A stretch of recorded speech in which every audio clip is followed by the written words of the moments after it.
Hi viewers, నమస్కారం. నేను మీ సిరి. Welcome back to నేను కోరి. ఈరోజు కథ ద డెవిల్ డాన్, ఎపిసోడ్ 105.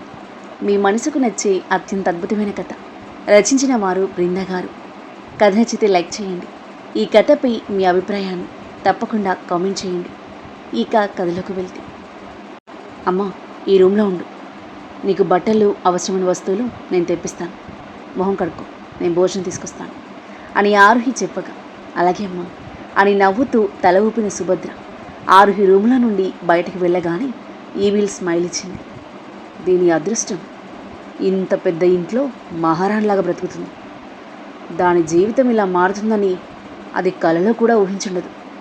నేనే దాన్ని పెంచాను కాబట్టి నా కోసం ఈ మాత్రం కూడా చేయకపోతేలా అని అనుకుంటూ మెత్తని పరుపుతో ఉన్న బెడ్ మీద కూర్చొని దీర్ఘంగా శ్వాస తీసుకుని తన తమ్ముడు సత్యకి ఫోన్ చేసింది. అక్క కాల్ కోసమే ఎదురు చూస్తూ ఫోన్ చేతిలో పట్టుకుని కూర్చున్న సత్య టక్కున ఫోన్ లిఫ్ట్ చేశాడు. హలో అక్క, నేను ఇప్పుడే ఆరుహి ఇంటికి వచ్చానురా. పిచ్చిది నేను చెప్పిన మాటలు నమ్మి ఇంట్లోకి రానిచ్చింది. ఇప్పుడు ఆ రణధీర్ నుండి డబ్బులు రాబట్టుకోవాలి. ఆరుహిని దక్కించుకోవడానికి మనల్ని వాడుకున్నాడు ఆ రణధీర్. వాడు దానికోసం చేసిన పనులను అడ్డుపెట్టుకొని వాడి దగ్గర నుండి ఎంత వీలైతే అంత డబ్బు లాగాలి. ఆరుహి కోసం ఏమైనా చేస్తాడు వాడు. జాగ్రత్తగా డీల్ చేయి, ఓకేరా?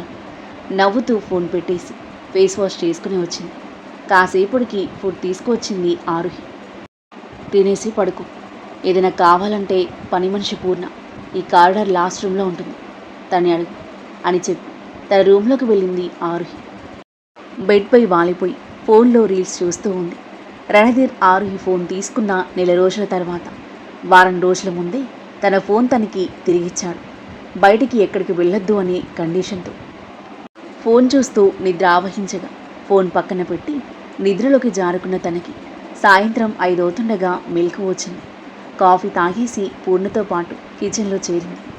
కాసేపటికి ఆఫీస్ నుండి ఇంటికి వచ్చేశాడు రణధీర్.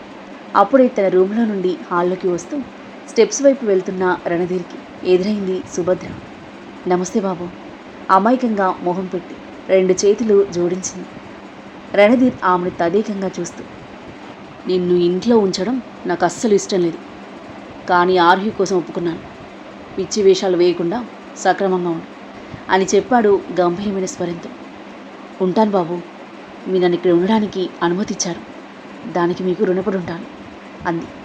రణధీర్ చిన్నగా తలూపి ఆమెను అనుమానంగా చూస్తూ పైకి వెళ్ళిపోయాడు. అమ్మయ్య అంటూ రిలీఫ్గా బ్రీత్ తీసుకుని హాల్లో టీవీ ముందు సెటిల్ అయిన సుభద్ర కాసేపటికి డిన్నర్ ముగించి తన రూమ్కి వెళ్ళగా రణధీర్ కోసం ఎదురు చూస్తూ డైనింగ్ టేబుల్ దగ్గర కూర్చుంది ఆరుహి. మరి కాసేపటికి ఫ్రెష్ అప్ అయి వచ్చాడు రణధీర్. డిన్నర్ చేసి తమ రూమ్కి వెళ్ళిపోయారు. రణధీర్ బెడ్పై వాలిపోయి ఆరుహిని మీదకి లాక్కొని, ఇప్పుడు చెప్పు, మీ అమ్మ కాని అమ్మ సడన్గా ఎందుకు ప్రత్యక్షమైంది? ఇంట్లో నుండి గెంటేయడం అప్పు అని ఏది చెప్పా? ఏం జరిగింది అసలు అని అడిగాడు. ఆరుహి అతని కళ్ళలోకి చూస్తూ సుభద్ర చెప్పింది మొత్తం చెప్పింది. అంతా విన్న రణధీర్ ఆలోచనలో పడ్డాడు. 20 lakhs అప్పుందా? నిజంగానే ఉందా? ఒకవేళ ఉంటే నేను ఇచ్చిన మనీతో ఆపు తీరిపోయేది కదా. ఇదంతా నిజమేనా లేదా నాటకాలు ఆడుతున్నారా? I have to find out అని మనసులో అనుకుంటూ తన మొహంలోకి చూస్తున్న ఆరుహి వైపు చూస్తూ, డోంట్ వరీ, అంతా నేను సెట్ చేస్తాను అని అన్నాడు. థ్యాంక్ యూ నవ్వుతూ అతని బుగ్గపై ముద్దు పెట్టుకుంది. రణధీర్ చిన్నగా నవ్వి, నేను కాదనుకున్న వాళ్ళ గురించి ఎందుకంత కన్సర్న్ నీకు అని అన్నాడు. నన్ను ఇంట్లో నుండి గెంటేసిన ఇన్నాళ్ళు నన్ను పెంచింది కదా, అలా ఇలా పట్టించుకోకుండా ఉండగలను. అండ్ ఆవిడకు ప్రాబ్లం ఉంటే తమ్ముడికి ఉన్నట్టే, వాడు ప్రాబ్లంలో ఉంటే చూస్తూ ఎలా ఉంటాను అంది ఆరుహి. అంత మంచితనం కూడా మంచిది కాదు. వాళ్ళు ఎలాంటి వాళ్ళో తెలిసినప్పుడు వారిని దగ్గరికి రానివ్వకూడదు. ఎవరిని ఎక్కడ ఉంచాలో అక్కడ ఉంచాలి. ఇక ఏం ఆలోచించకు, ఐ విల్ క్లియర్ ఎవ్రీథింగ్ అని అన్నాడు తని మరింతగా దగ్గరికి లాక్కుంటూ. హాయిగా అతని బిగి కౌగిలిలో బందీ అయిపోయింది ఆరుహి. మార్నింగ్ ఆఫీస్కి వెళ్ళిపోయిన రణధీర్ తన క్యాబిన్కి వెళ్ళగానే ఇమ్రాన్కి కాల్ చేశాడు. Good morning sir. Morning. Aaruhi step mother ఉంది కదా సుభద్ర, అప్పు కట్టలేదని ఆవిడ ఇల్లు రాజారావు సేట్ అనే పర్సన్ ఆక్యుపై చేసుకుని వాళ్ళని ఇంట్లో నుండి బయట గింటేశారని చెప్తుంది. అది నిజమా అబద్ధమా, అండ్ ఆ అప్పు కూడా నిజమా అబద్ధమో ఫైండ్ అవుట్ చేసి నాకు చెప్పు. అండ్ ఇదంతా సుభద్రకు తెలియకుండా జరగాలి. Okay sir. రణధీర్ ఫోన్ పెట్టేసి చైర్లో వెనక్కి వాలాడు. సుభద్ర, నువ్వు చెప్పిందంత అబద్ధమని తెలిస్తే మాత్రం నేను అస్సలు సహించను అని కోపంగా అనుకుని తన వర్క్పై కాన్సన్ట్రేట్ చేశాడు. ఈవినింగ్ అవుతుండగా ఇమ్రాన్ నుండి కాల్ వచ్చింది. చెప్పు ఇమ్రాన్. సార్, రాజారావు అనే పర్సన్ ఫ్యామిలీతో సహా ఎక్కడికో వెళ్ళారు సార్. ఎక్కడికి వెళ్ళారో ఎవరికీ తెలియదని చెప్తున్నారు. ఫోన్ నెంబర్ ఫైండ్ అవుట్ చేసి కాల్ చేశాను కానీ స్విచ్ ఆఫ్ వస్తుంది సార్. ఓకే, ఇదంతా పక్కా ప్లాన్ ప్రకారమే జరిగినట్టు అనిపిస్తుంది. వెయిట్ చేయి. అతని ఆచూకీ తెలుసుకోవడానికి అన్ని పాసిబుల్ వేస్ ట్రై చేయి. సెల్వాతో coordinate. Okay sir. Randhir phone పెట్టేసి పనిలో పడ్డాడు. 2 రోజుల తర్వాత రాజారావు ఆచూకీ వెతికి పట్టుకున్న ఇమ్రాన్ అతని గట్టిగా బెదిరించడంతో నిజం కక్కేశాడు. అదంతా నాటకమని, రణధీర్ నుండి డబ్బు లాగడానికి ఆ కన్నింగ్ ప్లాన్ అని. ఆ విషయం తెలుసుకున్న రణధీర్కి సుభద్రపై పట్టరానంత కోపం వచ్చింది. నైట్ తను ఆఫీస్ నుండి వచ్చేసరికి అప్పటికి సుభద్ర డిన్నర్ చేసి తన రూమ్లోకి వెళ్ళింది. నెక్స్ట్ డే తన నాటకానికి ముగింపు పలికి బుద్ధి చెప్పాలి అనుకుని మౌనంగా ఉండిపోయాడు.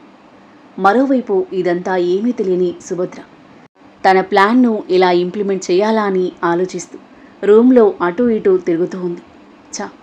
4 రోజులు గడిచిపోయాయి. ఆ రణధీర్తో మాట్లాడే అవకాశమే దొరకలేదు. పొద్దున్నే ఆఫీస్కు పోయి నైట్ వస్తున్నాడు. ఇంట్లో ఉన్న సమయంలో కూడా పెళ్ళాం వెంటనే తిరుగుతున్నాడు. రేపు ఆదివారం కదా, ఇంట్లోనే ఉంటాడు. ఎలా అయినా ఏదో ఒక సమయంలో మాట్లాడాలి, ఆలస్యం చేయకూడదు అని నిర్ణయించుకుని తన ప్లాన్ సక్సెస్ అయ్యి డబ్బు చేతికి వస్తుందని ఆశతో సంతోషంగా పడుకుంది. మార్నింగ్ 6 కంటే ముందే మేల్కొన్న రణధీర్ ఫ్రెష్ అప్ అయ్యి కిందకొచ్చాడు. తెల్లారక ముందే లేచి గుంట నక్కల రణధీర్ కోసం కాపలా కాస్తున్న సుభద్ర రణధీర్ గార్డెన్లోకి వెళ్తుంటే సైలెంట్గా అతని ఫాలో అయింది.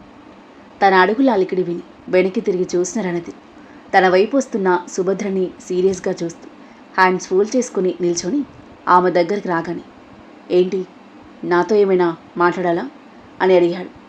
అవును బాబు, వచ్చినప్పటి నుండి మీతో మాట్లాడాలని చూస్తున్నాను, కానీ కుదరలేదు. ఇప్పుడు కుదిరింది. మా పరిస్థితి గురించి ఆరుహి మీకు చెప్పే ఉంటుంది కదా అని మెల్లిగా టాపిక్లోకి వచ్చింది. చెప్పింది. మీరే మాకు సాయం చేయాలి బాబు. నేను నా కొడుకు రోడ్డున పడ్డాం. మీరే మమ్మల్ని ఆదుకోవాలి. అది ఆరుహి నాన్నగారు ఎంతో కష్టపడి ఇష్టంగా కట్టుకున్న ఇల్లు. ఎలాగైనా ఆ ఇల్లు మాకు తిరిగి వచ్చేలా చేయాలి అని దొంగ ఏడుపు అందుకుంది. ఏం చేయాలి అని రణధీర్ అడిగేసరికి, ఆ ఇల్లు రావాలంటే 20 లక్షలు కావాలి బాబు. మీరు అవి ఇస్తే మా ఇల్లు మాకు తిరిగి వస్తుంది. మా జీవితాలు నిలబడతాయి. ఆరుహి కూడా సంతోషంగా ఉంటుంది అని అంటుంటే, షటప్, ఆపు నీ నాటకాలు అని కోపంగా అరిచాడు రణధీర్. ఆరుపుకి ఉలిక్కిపడి బెదురుగా చూసింది సుభద్ర. నీ నాటకాలు నాకు తెలియదనుకున్నావా? నా నుండి డబ్బు లాగాలని ప్లాన్ వేస్తే నేను కనిపెట్టలేననుకున్నావా? రణధీర్ మాటలకు ఒక్కసారిగా షాక్ అవుతూ కళ్ళు తేలేసి భయంగా చూసింది సుభద్ర. రణధీర్కి ఇంత ఈజీగా దొరికిపోతానని తను అస్సలు ఊహించలేదు. నీకు ఫూల్లా కనిపిస్తున్నా నేను? అబద్ధం చెప్పి నన్నే మోసం చేయాలని చూస్తావా? ఎంత ధైర్యం నీకు అని రణధీర్ ఆగ్రహంగా కల్లెరజేసి అరుస్తుంటే వణికిపోయిన సుభద్ర తనని తాను తమాయించుకుంటూ, నన్ను క్షమించండి బాబు. ఇల్లు గడవడానికి నా కొడుకు చదువు ఖర్చులకు డబ్బులు లేవు. ఎలా అడగాలో అర్థం కాక ఇలా చెప్పాను తప్ప మిమ్మల్ని మోసం చేయాలని అనుకోలేదు. Stop this nonsense. మీకు ఇప్పటికే చాలా డబ్బు ఇచ్చాను. మీ జీవితాంతం కష్టపడినా సంపాదించలేని డబ్బు. మీరు జీవితాంతం బ్రతికేంత డబ్బు. అయినా అత్యాశతో పిచ్చి ప్లాన్లు వేస్తున్నాం. నీకు నిజంగా సమస్య ఉంటే, అవసరమే ఉంటే నన్ను మంచిగా అడుగుంటే నేను ఖచ్చితంగా హెల్ప్ చేసేవాడిని. ఇలాంటి పిచ్చి నాటకాలతో ఈ రణధీర్ని మోసం చేయలేను. వెంటనే ఇక్కడి నుండి వెళ్ళు, లేదంటే నేనేం చేస్తానో నాకే తెలియదు కోపంగా అరిచాడు. ఆ మాటలు అప్పుడే ఫ్రెష్ అప్ అయ్యి కిందకొచ్చిన ఆరుహి చెవికి చేరి అయోమయంగా చూసింది. రణధీర్ ఎవరితో అంత కోపంగా మాట్లాడుతున్నాడు? అమ్మతోనా? ఏమైందో ఏంటో అని కంగారుగా గార్డెన్లోకి వెళ్ళింది. రణధీర్ బాబు, అలా మాట్లాడడం కరెక్ట్ కాదు. నేను మీకు మద్దతు ఇవ్వకపోయి ఉంటే ఆరుహి ఎప్పటికీ మీదయ్యేది కాదు. మీకోసం దాన్ని నిర్దాక్షిణ్యంగా ఇంట్లో నుండి గెంటేశాను. వాళ్ళ దగ్గరికి వేగంగా వస్తూ సుభద్ర మాటలు విన్న ఆరుహి కాళ్ళ కింద భూమి కంపించినట్టయి అడుగులు అక్కడే ఆగిపోయాయి. దానికోసం నా కొడుక్కి యాక్సిడెంట్ చేసి నాటకం ఆడితే ఆ నాటకాన్ని ఆరుహి దగ్గర నిజంలా నమ్మించాను. ఆ నిజం విని మరింత దిగ్భ్రాంతి చెందింది ఆరుహి. నా కొడుకు కూడా నిజం చెప్పలేదు. వాడికి నిజంగానే ప్రమాదం ఉంది అనుకుని ఎంతో క్షోభను అనుభవించాడు నా కొడుకు. అబద్ధాన్ని నిజమని నమ్మించడానికి చాలా రోజుల పాటు వాడిని హాస్పిటల్లో ఉంచాను. ఇదంతా నీ వల్లే కదా. మేము ఇవన్నీ చేయకపోయి ఉంటే ఆరుహి నీకు దక్కేదా? సుభద్ర మాటలు విన్న ఆరుహి గుండె వేల ముక్కలైంది. మెదడు మొద్దుబారిపోయింది. తనని దక్కించుకోవడానికి రణధీర్ అలాంటి చర్యలకు పాల్పడ్డాడంటే నమ్మలేకపోతుంది ఆరుహి. రణధీర్ ఏదో మాట్లాడుతున్నాడు కానీ తన చెవికి చేరట్లేదు. తన ఇంట్లో నుండి గెంటేసిన బాధ కంటే దానికి కారణం రణధీర్ అని తెలిసిన తర్వాత ఆమె మనసుకు చెప్పలేనంత బాధ కలిగింది.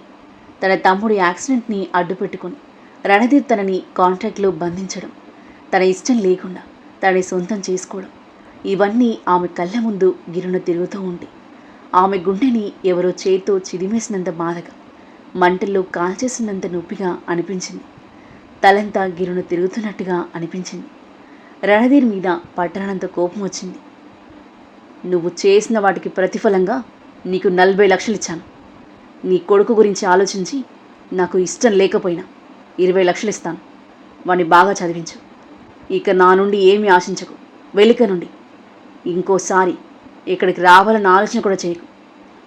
అవి సరిపో రణధీర్ బాబు. ఇంకా 20 లక్షలు కావాలి. నేను ఈ విషయాలన్నీ ఆరుహికి చెప్తే ఏమవుతుందో ఒకసారి ఆలోచించారా అని సుభద్ర అంటుంటే, ఏంటి బెదిరిస్తున్నావా? కోపంగా అంటూ సడన్గా పక్కన కాస్త దూరంలో నిలబడ్డ ఆరుహిని గమనించిన రణధీర్ ఒక్కసారిగా షాక్ అయ్యాడు. రణధీర్ మొహంలో ఉన్నట్టుండి మారిన షాకింగ్ ఎక్స్ప్రెషన్ చూసి పక్కకు చూసిన సుభద్ర ఆరుహిని చూసి నిర్ఘాంతపోయింది. ఆ తర్వాత ఏం జరగబోతుంది? నిజాలు తెలుసుకున్న ఆరుహి ఎలా రియాక్ట్ అవుతుంది? రణధీర్కి తనకి మధ్య సంభాషణ ఎలా సాగనుంది? రణధీర్ ఆరుహిని కన్విన్స్ చేయగలడా లేదా? సుభద్ర పరిస్థితి ఏంటి? రణధీర్ ఆరుహిల మధ్య దూరం తగ్గి ఇద్దరూ దగ్గరవుతారా? వారి మధ్య ఎలాంటి ఆసక్తికర సన్నివేశాలు చోటు చేసుకోబోతున్నాయి? రియాన్ నిధి ప్రేమలో పడిపోతాడా? ఈ కథ ఏ మలుపు తీసుకోబోతుంది?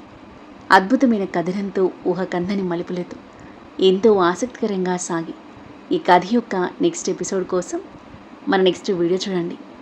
కథ నచ్చితే లైక్ చేయండి. ఈ కథ మీకు ఎలా అనిపించిందో మీ అభిప్రాయాన్ని తప్పకుండా కామెంట్ చేయండి. మరిన్ని ఇలాంటి ఇంట్రెస్టింగ్ స్టోరీస్ కోసం మన ఛానల్ని సబ్స్క్రైబ్ చేయండి. Thank you for listening.